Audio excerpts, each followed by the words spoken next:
Oke, selamat datang teman-teman Independent Training di channel YouTube Independent Training. Jadi hari ini kita akan bahas suatu kebingungan bagi mahasiswa mungkin yang baru mau ke semester tugas akhir, yaitu ada 4 variabel yang kadang membuat tugas akhir kita menjadi complicated, yaitu ada variabel independent, dependent, intervening, dan moderasi ya.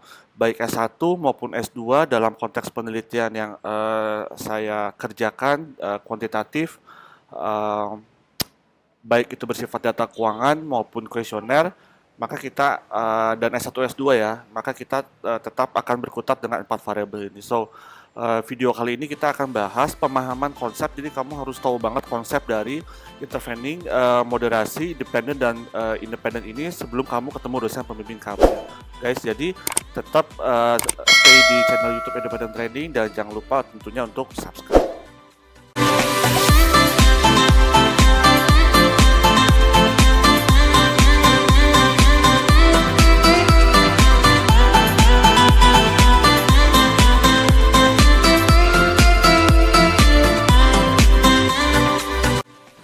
Oke, teman-teman Independent Training, balik lagi di video yang kali ini kita ngebahas ada 4 variabel dalam konteks penelitian kuantitatif, terutama untuk program studi akuntansi dan manajemen ya.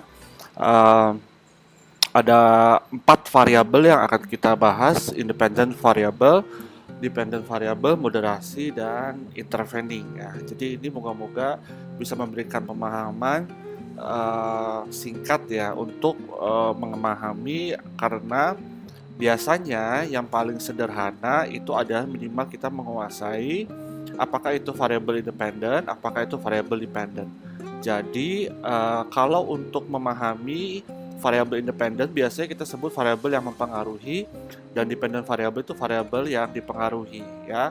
Nah, mahasiswa terkadang di dalam membuat tugas akhir, baik itu skripsi maupun tesis, kita akan membuat komposisi independent variable yang memang berbeda ataupun sifatnya penggabungan dari beberapa jurnal. Jadi saran saya sih sebetulnya kalau kita mau membuat tugas akhir yang kita kombinasikan ataupun yang kita tambah kurangkan itu adalah variabel independen. Jangan variabel dependennya teman-teman, karena pada saat teman-teman menambahkan variabel dependent ya, artinya itu nanti kita akan berdampak pada statistical regression yang akan menjadi bisa beberapa kali pengerjaannya ya. Jadi saran saya untuk yang dimodifikasi itu adalah independent variable. Itu poin pertama ya. Independent variable bisa lebih dari 3, bisa lebih dari 5. Yang terpenting adalah selalu saya tekankan bahwa penambahan independent variable untuk pengujiannya terhadap variabel dependent itu harus ada penelitian ataupun jurnal ilmiah sebelumnya yang sudah pernah menguji pengaruh tersebut ya. Jadi teman-teman tidak bisa menambahkan variabel independen tanpa melihat penelitian sebelumnya. Kenapa? Karena itu nanti akan berdampak pada pengembangan hipotesis kita. Pengembangan hipotesis itu adalah berdasarkan penelitian sebelumnya. Itu yang paling common dan menurut saya itu yang biasa dilakukan, dan teorinya seperti itu. Jadi teman-teman kalau bertanya, misalkan karena saya sering mendapat pertanyaan, Pak bisa nggak misalkan kira-kira independent variabelnya saya pakai ini?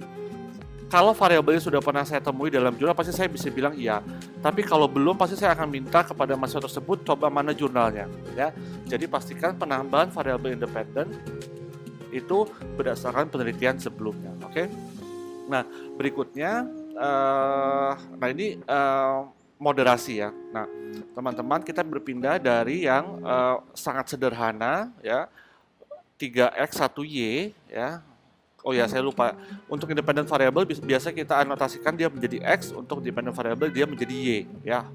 Ya, jadi x itu variabel independen, y itu variabel dependent. Nah, ini adalah tampilan dari kerangka konseptual untuk moderating efek moderasi ya. Nah, efek moderasi sebetulnya adalah yang teman-teman harus pahami. Moderasi ini adalah dia memperkuat hubungan independent variable terhadap dependent variable ya. Nah, Moderating variable ini dia sifatnya adalah tidak mandatori. Tidak mandatori itu artinya adalah bahwa penambahan variabel moderating variable ini bisa jadi dia mempengaruhi atau justru memperlemah pengaruh independent variable terhadap dependent variable. Saya ambil contoh analogi yang paling mudah, misalkan dependent variable-nya adalah IPK Anda, independent variable-nya adalah motivasi, ya. Moderatingnya adalah reward. Misalkan orang tua Anda menjanjikan iPhone Pro Max 12. Nah, pada saat dia menjadi moderating, artinya begini, sebelum dia masuk moderating, kita paham bahwa motivasi yang baik, motivasi itu akan mempengaruhi tingkat IPK Anda. Confirm ya, bahwa semakin motivasi, semakin Anda termotivasi, maka IPK Anda seharusnya naik. Kemudian orang tua Anda menambahkan moderating variable bahwa bagaimana kalau anak saya kasih handphone iPhone. Nah, bisa jadi opsinya dua. Pada saat moderating variable ini masuk ataupun efek reward ini masuk, dia akan memperkuat. Anda sudah punya motivasi, ditambahkan dengan dijanjikan handphone iPhone baru, maka bisa jadi menaikkan IPK. Akan tetapi itu efek memperkuat. Bisa jadi moderating variable bisa mempunyai efek memperlemah. Artinya apa? Pada saat Anda memiliki motivasi yang baik, diberikan iPhone 12, jangan-jangan Anda malah banyak main media sosial, artinya waktu belajar menurun, IPK turun. Nah, itulah efek memperlemah dari moderasi, ya. Nah, ini adalah gambaran kerangka konseptual untuk moderasi. Penambahan moderasi sekali lagi berdasarkan penelitian sebelumnya, ya. Nah, ini sengaja saya berikan tanda panah dari independent variable yang pertama ke dependent variable karena menembak arah panah moderasi untuk sampai ke atas itu harus berdasarkan penelitian sebelumnya, ya. Nah, itu adalah konsep dari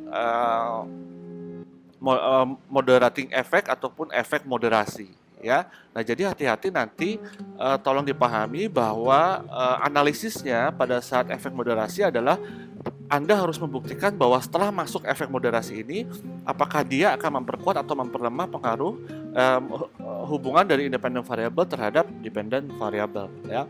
Nah, seperti itu, ya. Nah, yang terakhir itu adalah intervening, ya. Nah, untuk intervening ini, teman-teman, kalau diperhatikan, intervening variable ini dia sifatnya masuk ke dalam jajaran independent variable dan dependent variable, atau dia masuk untuk ke dalam pengaruh dari independent variable terhadap dependent variable, ya. Nah, saya ambil contoh tadi analogi yang sama. Apabila independent variable-nya ini adalah motivasi, dependent variable-nya itu adalah IPK Anda, ya. Maka intervening variable-nya, mohon maaf, itu adalah iPhone Pro Max tadi, ya. Nah, kalau yang tadinya sifatnya moderasi dia ada di bawah, sekarang dia masuk menjadi intervening. Artinya apa? Pada saat dia menjadi intervening, maka sudah dipastikan bahwa efek intervening ini sudah wajib untuk dilewati ataupun menjadi variabel antara. Nah, di dalam gambaran ini kita akan melihat sebetulnya untuk keberhasilan IPK ternyata dia tidak hanya membutuhkan motivasi, tapi wajib juga harus diberikan reward. Wajib.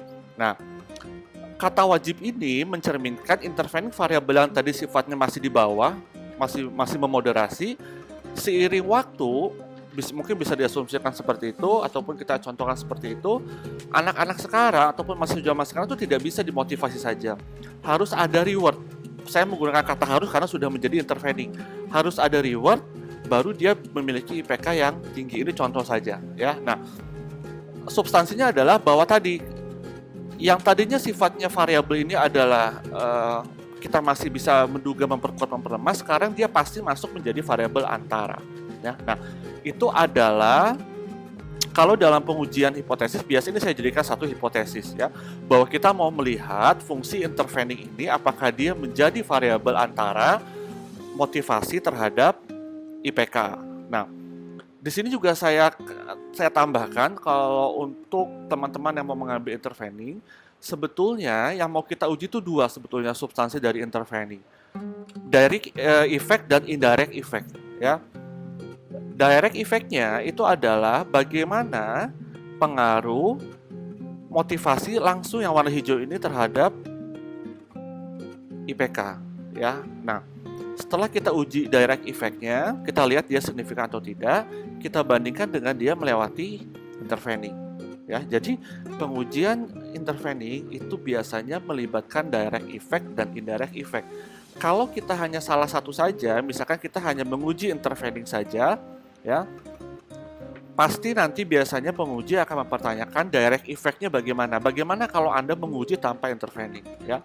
Apakah betul bahwa anak-anak memang harus dimotivasi saja tidak menjadi cukup, dia harus diberikan reward, harus dijanjikan reward untuk mencapai IPK yang tinggi ya. Nah, itu nanti direct effect-nya diuji dari yang warna hijau ini, independent variable langsung kepada dependent variable ya. Nah, ini adalah contoh dari intervening variable, di mana intervening variable ini dia pengujian secara statistiknya ya masih menggunakan metode manual. Saya artinya bilang manual di sini untuk kuantitatif ya. Kita masih perlu menggunakan suatu teknik, sudah banyak tekniknya namanya, tapi kalau untuk kuesioner ya, ini bisa diuji simultaneously ya, karena sudah ada softwarenya ya. Kalau untuk kuesioner ya, berbeda dengan data keuangan. Untuk kuesioner sudah ada Smart PLS, sudah ada LISREL yang dia sudah bisa menguji indirect effect-nya secara simultaneously ya. Tapi tidak untuk software-software seperti SPSS ya, ataupun eFuse yang memang kita masih perlu. Kalau teman-teman tahu metodenya, dia menambahkan si koefisiennya itu sendiri ya. Jadi kita menguji secara partially independent variable terhadap intervening variable terhadap dependent variable. Nanti kita coba tambahkan koefisiennya. Itu ada nama tekniknya ya. Nah, jadi untuk teman-teman yang sedang membuat tugas akhir, apabila di challenge menggunakan data kuantitatif keuangan dan menggunakan intervening, moga-moga setelah melihat video ini bisa mengestimasi bahwa nanti teman-teman akan menghadapi kendala pada saat menghadapi tantangan pada saat running data intervening kuantitatif keuangan ya, karena dia tidak bisa simultaneously ya, walaupun nanti bisa keluar efeknya ya. Nah, itu adalah untuk intervening. Nah, untuk moderasi lebih mudah. Jadi teman-teman kalau di challenge oleh dosen pembimbingnya, coba dibikinkan efek moderasi. Nah, efek moderasi dia mudah sebetulnya, kita hanya membuat nanti bisa di Excel dengan teknis mengkalikan angka inputan independent variable dan moderating variable ya, yang bisa dikalikan di Excel terlebih dahulu, ataupun nanti teman-teman pada saat masuk ke software bisa memberikan tanda bintang. Kalau di eFuse biasanya kita bintang independent variable, bintang moderating variable ya, itu nanti keluar efek moderasinya ya. Oke guys, teman-teman, jadi moga-moga video ini bisa memberikan gambaran konsep terutama ya, karena teman-teman mempunyai tanggung jawab untuk menjelaskan analisis. Kembali lagi saya bilang, tugas akhir itu bukan hanya masalah kemampuan Anda statistik, tapi in-depth analysisnya. Kemampuan Anda diminta untuk membuat analisis yang mendalam, tidak hanya masalah signifikan or not signifikan ya. Jadi signifikan atau tidak signifikan itu adalah tugasnya statistik. Tugasnya Anda adalah memiliki kemampuan untuk bisa memberikan analisis kenapa dia tidak signifikan, kenapa dia tidak signifikan ya. Oke, itu adalah akhir dari pembahasan independent variable, dependent variable, moderating variable, dan intervening variable. Oke teman-teman, jadi moga-moga sekarang sudah bisa memiliki pemahaman ya secara konsep sebelum nanti kalian menerima challenge dari dosen pembimbing kalian untuk memodifikasi variabel, baik dimoderasi menjadi moderating effect ataupun memiliki variabel intervening ya. Itu challenge-nya, jadi bisa dipertimbangkan lebih awal. So jangan lupa teman-teman untuk share kalau misalkan video ini bermanfaat, like kalau kamu suka, dan kalau kamu mau memberikan masukan supaya video ini bisa lebih berkembang, lebih baik lagi, tinggal taruh di komen, termasuk kalau kamu punya pertanyaan dan kira-kira mau ngasih saran video berikutnya mau bahas apa ya. Oke,